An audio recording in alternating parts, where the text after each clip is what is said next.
একটা কি যে অহংকার যদি জীবনে করেন কোনোদিনও গর্ব হয়ে তো কৃপা লাভ হবে না।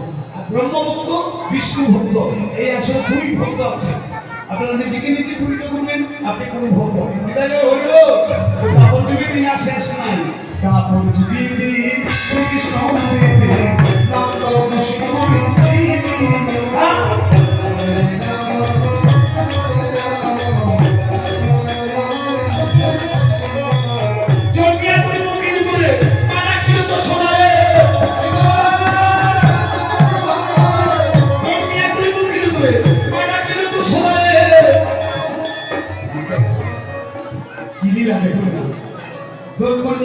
বংশের কারাগারে অন্ধকারে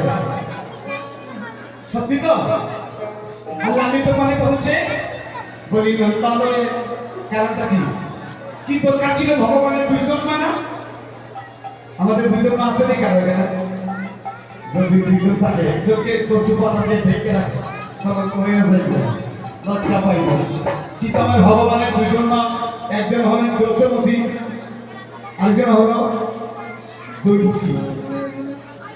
কেন আসলেন রাত্রের ভেতর নন্দালয়ে কেন আসলেন তার কারণ আছে